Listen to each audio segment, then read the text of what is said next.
transgressors. He had a thief on his left, a thief on his right. They took him down and they buried him in a borrowed tomb. Well, in most cases, you think about things being permanent, you think about a tomb being a permanent place. But in this case, it was a borrowed tomb, and they laid him in that borrowed tomb, and women went to him and did a few things to his body, recognizing that the Sabbath was quickly approaching.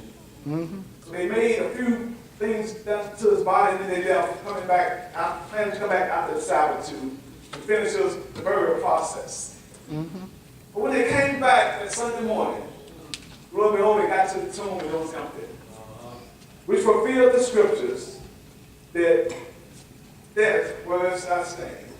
O grave, where is thy victory? And I'm reminded, he said in Matthew chapter 16, verse 18, upon this rock, I will build my church. And the gates of hell shall not prevail against it.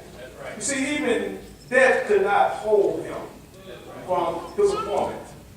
So he got up from that grave and he said, go out and tell this good news about my death, my burial, and my resurrection. And upon the first day of the week, when the disciples came together, Acts 20 and verse 7, the disciples came together to break bread. Paul preached unto them and continued to preach until midnight. So we come together upon the first day of the week because he got it from the grave on the first day of the week. And when we come together on the first day of the week, one of the things that we do in the worship service is to remember his death, his burial, and his resurrection. And we do that by partaking of the unleavened bread and the food divine. This is, in essence, our Passover. Amen. We don't celebrate what the world says to celebrate and take our mind away from what's true and what's real. We celebrate the first day of the week, every week. And we would do such until such time as he comes back. We would celebrate on the first day of the week. What are we celebrating? His victory over death. That's what we're celebrating. And we're thankful to you for being here with us this morning. So I hope you have learned something that will be beneficial to you. And it is our prayer that if you have any questions, we'll be more than happy to be with you later and discuss those things. We want you to have a clear understanding. If you ever leave out here confused, that's your fault. Because you will have an opportunity to question those things that you've been taught at this location for God's people. Amen? Is that okay? So Mark chapter 15 for just a few minutes this morning. From the subject, when you are defined by Christ on the cross. See, I'm just taking you into my lesson also. Talk about Christ being on the cross. But when you are defined by Christ on the cross, I want you to see how you should look and appear to those around you. In Mark chapter 15, beginning at verse number 1, and the things we talked about a few minutes ago, all those will be brought back up in this reading here. It says, and straightway in the morning, the chief priest held a consultation with the elders and scribes and the whole council, and bound Jesus and carried him away and delivered him to Pilate. Now, unless this is your first time opening the Bible, you know what's getting ready to happen here. They delivered him to Pilate.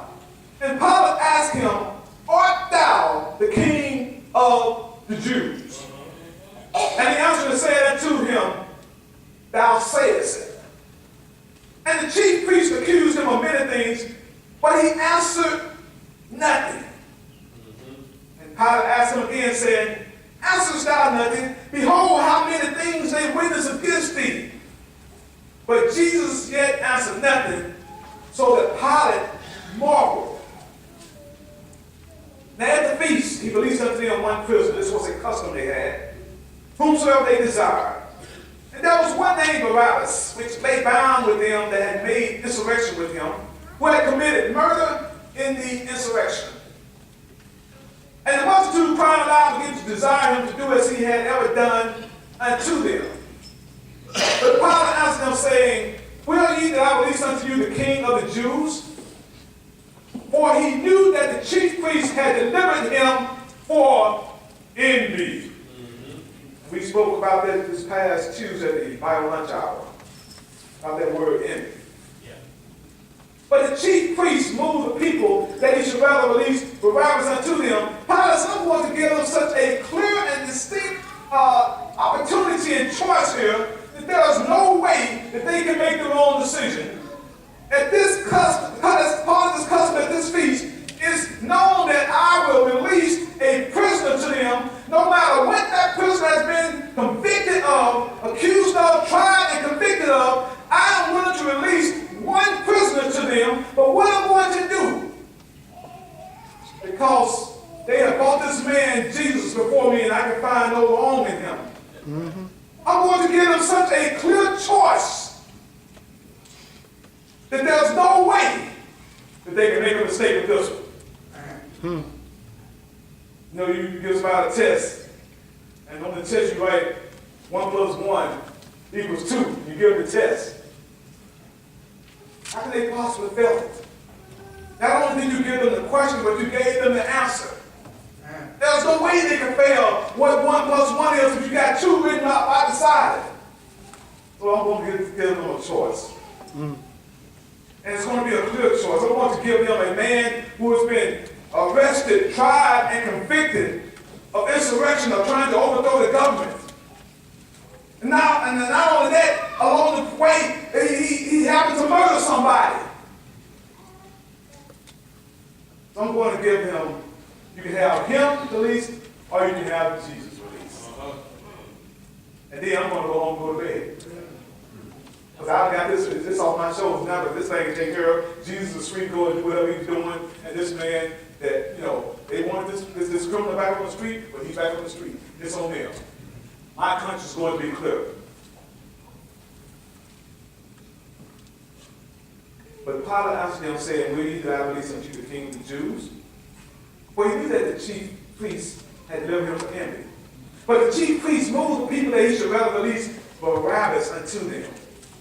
And Pilate answered and said again unto them, "What will ye then that I should do unto him whom you call the king of the Jews?" Because he's still baffled by this decision that they've made. So what should I do with him? Sure, they're going to say, "Let him go." They cried out again, "Crucify him." Then Pilate said unto them, "Why? What evil hath he done?" And they cried out the more exceedingly, "Crucify him." You see, it's important to understand that there was nothing that anybody could do on this day to change the series of events that were to take place. That's right. God knows Pilate tried. He tried his best to change the course of history, the series of events that were to take place today. But there was nothing that could be done that would change that series of events. And so Pilate, verse 15, willing to content the people, released Barabbas unto them and delivered Jesus. When he had scourged him to be crucified, maybe he hoped, or maybe if I just have Jesus whooped and then they'll feel sorry for him and say, "Well, that's enough. We have it. We got this known murderer and seditionist. We got him released. We got Jesus whooped up real good and stuff, so maybe they're happy." Then he released him to be crucified. Guess what they did? They crucified him. And it says, "And the soldiers led him away into the hall and called terror. And they called together the whole band. And they clothed him with purple." Now they're in the process of trying to humiliate him. "And planted a crown of thorns and put it about his head. And began to salute him, 'Hail, King of the Jews.'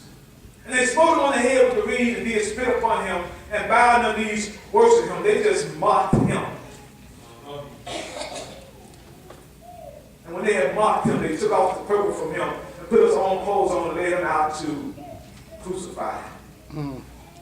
And they compelled one Simon the Cyrenian who passed by coming out of the country that followed Alexander, who was to bear his cross. And they bring him unto the place Golgotha, which is being interpreted the place of a skull. And they gave him to drink wine mingled with myrrh, but he received it not. And when they had crucified him, they parted his garments, casting lots upon them what every man should take. And it was the third hour, and they crucified. Notice this word crucified is used over and over and over, so that you will not miss the fact that they crucified him. And the superscription of his accusation was written over the King of the Jews. And with him they crucified two thieves, one on his right hand and the other on his left. And the scripture was fulfilled, which said, and he was numbered with the transgressors. And they that passed by railed on him, saying all manner of nasty things to him, wagging their heads and saying, art thou that destroyest the temple and buildest it in 3 days? Save thyself and come down from the cross. Likewise also the chief priests mocked and said among themselves with the scribes, he saved others, himself he cannot save. Let Christ the King of Israel descend now from the cross, that we may see and believe. And they were crucified with him, and they that were crucified with him reviled him. Then cometh the 6th hour. There was a darkness over the whole land until the 9th hour. What's happening here? And at the 9th hour, Jesus cried with a loud voice, said, Eloi, Eloi, lama sabachthani, which is being interpreted, my God, why hast thou forsaken me? And some of them that stood by when they heard it said, behold, he calleth Elias. And one man filled a sponge full of vinegar, put it on a reed, gave him to drink, said, let it alone. Let us see whether Elias will come to take him down. And Jesus cried with a loud voice and gave it the ghost. And the veil of the temple was rent in twain from top to the bottom. And when the centurion which stood over against him saw that, he so cried out and gave it the ghost. He said, truly, this man was the Son of God.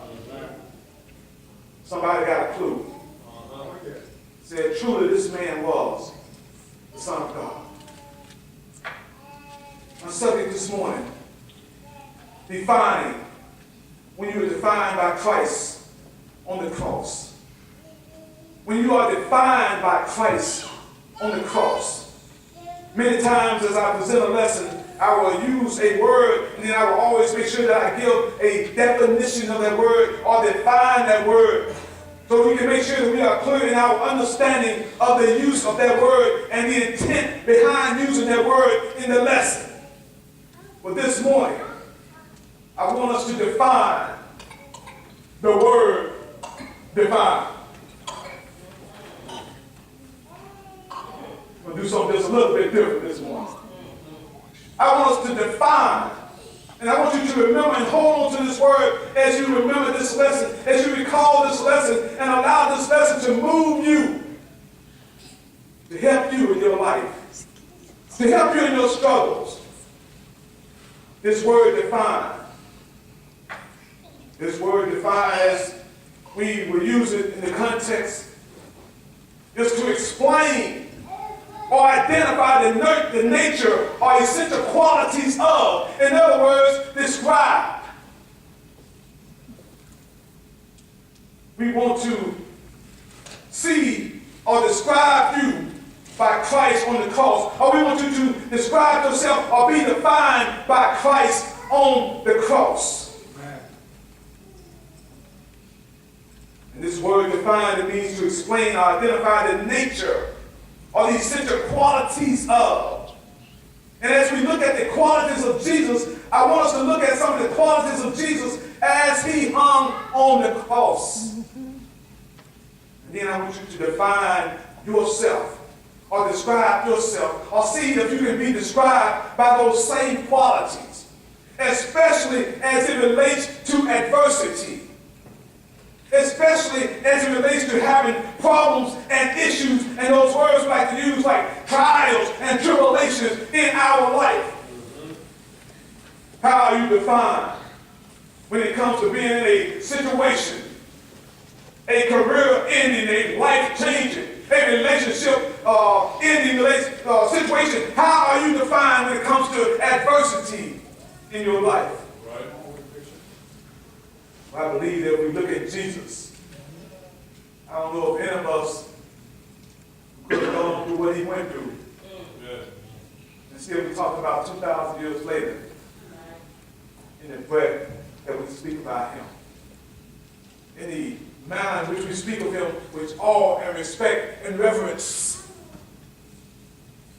I don't know if any of us could have survive that, what he went through. I don't know if he could have been him and still be described or defined the way we describe and define him as he hung on that cross. But when you think about Jesus and the qualities of Jesus on the cross, you think about compassion. As he hung on that cross, he was the picture of compassion. Have you ever had somebody doing something to you, and they are so wrong in what they're doing to you or done to you that you can't help but feel sorry for them? He said, Father, they don't know what they're doing. That was compassion. They can't know what they're doing. I feel so sorry for them. As we define Jesus as he hung on the cross at Calvary,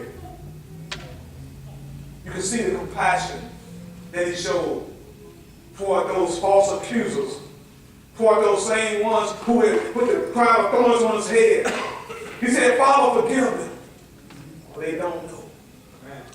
Can you see the compassion that he displayed, that quality, as he hung on that cross? Was he approachable? You know, people came to Jesus from all walks of life. When he walked the earth, they came to him from all walks of life. And even as he hung on the cross, two thieves, one on his right, one on his left, one of them even admitted that, hey, you know what? We're here just because of what we did. And they both started out making fun of him. They reviled on both of them, making fun of him. If you be the Son of God, save yourself, save us too. But then one of them had a change of mind and came to Jesus in made a different approach towards Jesus. Even as he hung on the cross, he was approachable. What's approachable, Bishop? Are people willing to come to you? Some of those people just soon go around us because of the way we carry on sometimes. You know what? I would go talk to them. I'm not even bothered. But you see, Jesus was approachable. When you are in a bad situation, are you still approachable, or is that just for when things are going well in your life? Right. One of those thieves said, Lord, remember me when thou comest into thy kingdom. I don't know, was he compassionate? He remained approachable. He was unselfish. Because when you look at what he was dying for, or dying as a result of sin, that was an unselfish act. That was an unselfish quality for him to stay on that cross. He said, man, this ain't for my own good.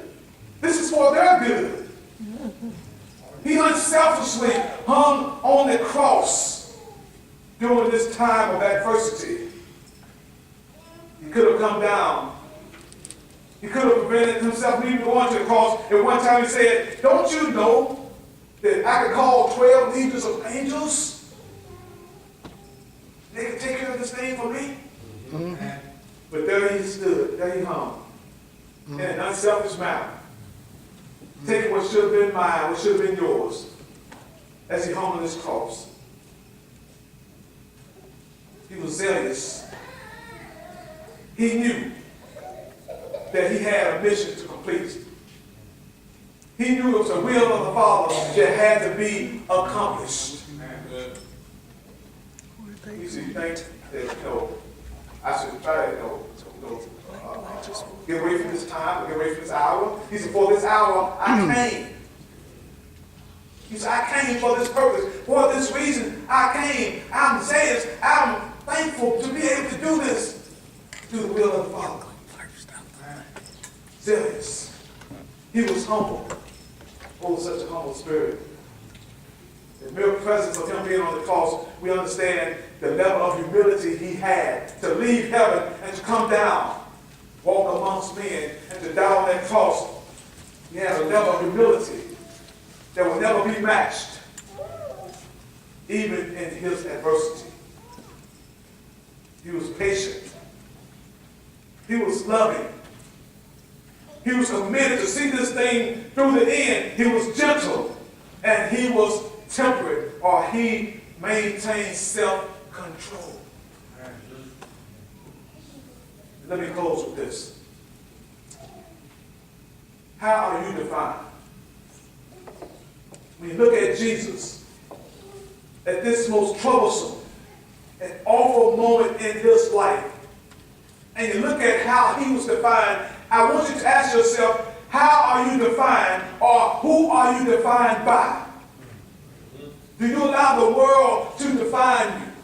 Do you allow your friends to define you? Do you allow the particular set of circumstances at that time to define you? Do you allow fear to define you? Do you allow wanting to fit in with the crowd to define you? Right. Or during times of adversity, are you defined by Christ on the cross? Ask yourself, who are you as a man? How are you defined as a man? When someone sets out to describe you as a man, how are you defined? As a husband. Men, as husbands, how are you defined? Are you just another husband? Or are you as a husband defined by those same qualities as Christ on the cross? As a father. As a father, your responsibility in raising your children and bringing them up in the nurture and admonition of the Lord, are you defined by Christ? Are you defined by the standards of the world? Well, I'm kind of hands-off kind of approach, I don't believe in spanking them and things like that and what? Setting a child for failure and something. Go to God's word to see the purpose. The motivation behind putting on. They deserve. What about as a son? Your parents losing sleep, you're all over the place, running all around, doing all kinds of things, living a foul, wretched life as a son. How are you defined? Are you going to be defined by the world or defined by Christ on the cross? Many of us are here grandfathers, brothers. How are we defined as grandfathers? Are we defined by the cross of Christ, or as Christ was as on the cross, or are we defined by the standards of the world? Are we walking around with our head on backwards, and our sweatsuit with one pants leg rolled up? Be our grandchild's best friend? Grandchild needs no big old Western friend like you. Grandchild needs guidance. Your grandchild needs advice. Your grandchild needs to have wisdom expound with them. They don't need a 65-year-old man walking around with his pants leg rolled up, with his hat on backwards, with a throwback jersey on. He's a grandfather. You need somebody that can teach them about Christ. How are you defined as a brother? Are you your brother's keeper? As long as we're okay and things good between us. How are you defined as a brother? Do you allow the world to define you as a brother? Or are you defined by Christ on the cross? Do you show those qualities? Now you go on in your job, in your community, amongst your friends, in the church. How are you defined? Just another brother? My brother that's trying to get to heaven. How are you defined? Are you defined by Christ on the cross? This example. What about our sisters? How are you defined as a woman? A giver of life. A wife. A mother. A daughter. A grandmother. A sister. How are you defined? Because you can possess all of these same qualities as Christ. Daughters, they got friends. They need mothers. Your granddaughters, your grandsons, they got friends that need grandmothers. As a wife, how are you defined? As a sister, how are you defined? I say that we need to be defined as by Christ. We should be described. We should have those qualities of Christ as he hung on the cross. And if that is what defines our life, oh, what a life. It may not be a life lived in the most splendor and grandeur and having the most money and the biggest house and the greatest education, all those things and the highest title. It may not be involved in all that, but oh, what a life you will live. Amen. If you live your life as a man, as a woman, as a brother, as a sister, as a father, as a mother, as a husband, as a wife, if you live your life as defined by Christ on the cross and not the world. Mm-hmm. That's the message this morning. That's where I want us to be. If somebody asks you about Brother Bishop, and you want to describe Brother Bishop, I want to be described like Christ. I don't be described as a braggadocious, loudmouth, obnoxious, know-it-all. What's some other words y'all call me behind my back? I be hearing things. I want to be described like Christ, amen? He's such a loving Father. Amen. You're trying to serve his heart. You're trying to somebody that's humble, patient. Oh, my goodness, that brother's so patient. What about the sister? Oh, you're trying compassion. Oh, let me tell you about some of the things she's done for people. Prayer life, oh, you need somebody to pray for you, call that sister. Selfish? No, not that brother. Not that sister. We want to be described like Christ. That's the lesson this morning. Get that this morning. How are you defined? Be defined by Christ on the cross. You can be defined by Christ on the cross. That tells me that I don't have to worry about you just being good when times are good.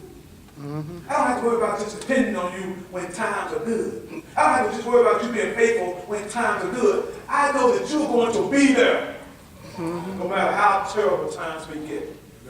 No matter how turbulent things may get in your life, no matter what goes on in church, I know you are going to be there because you are defined by Christ on the cross. Amen. Let's be that. Let that be our definition.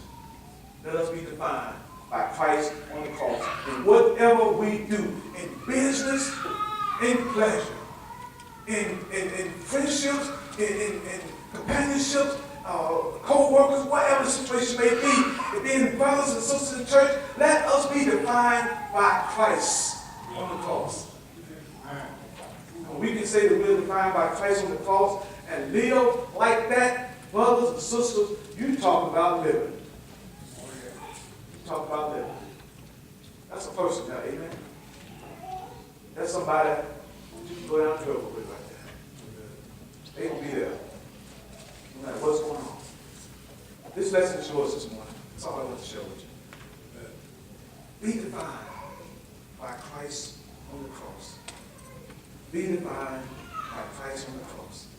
If you're here this morning, if you're not a child of God, you become a child of God by being obedient to the gospel of Jesus Christ. It's that story that we know so well.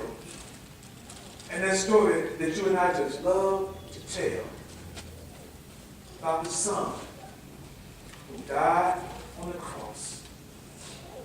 How he came and he left the beauties of heaven and came down and went through the entire birth process. Through the birth process. I'm so glad of the mindset of Mary that she recognized that what she had inside of her was a child, was a life that was given by God. Something precious, something unique. Every life that God gives is precious and it's unique. What a wonderful God we serve. That he would take the time to make you unique like you are. We don't have 10 people sitting across the looking just alike, saying the same thing, thinking the same thing, dressed alike. All of us are unique. God made us. And he made us in his image. And he wants us to be in his image because he wants us to come back home to him in this place called heaven. So if you're here this morning, you're not a child of God, you become a child of God and get set on the pathway to heaven by being obedient to the gospel of Jesus Christ. 1 Corinthians 15, 1-4 lays out the facts of the death, the burial, and the resurrection of Christ. They hung on that cross, they took him off, they buried him in a borrowed tomb. He got up on the third day. He said, go you and tell this story. Tell it all over the world. And when people hear that story, it's important that they believe what they have heard. And when one hears that story, it has to prick their heart. It has to have an effect on them. And when it has the right effect on them, they're going to have a change of mind. They will say, I got to do some things differently. I got to start living my life differently. I got to start believing differently. Based upon what? Upon the Word of God. And once they believe, they have a change of mind or repent, he was willing to confess that he is the Son of God, Jesus the Christ. Something about the name of Jesus. Something about the name of Jesus. Oh, how I love the name of Jesus. Amen. Confess that he is the Son of God, and then go to the water grave and have all of the sins washed away. Receive the gift of the Holy Spirit. We're talking about God's Spirit. Receive the gift of the Holy Spirit. Come up out of that water, being born again. Be added to the family of God, the church of Christ. This bride is right. He's coming back for her. Be a part of that family. And Jesus says, be faithful unto death, and I will give you a crown of life. You're here this morning. You're not a child of God. This invitation is yours. If you're this morning a child of God, you need to pray for yourself and someone else. Now's the time to make that known. Right now, as we stand and sing this song, to encourage you.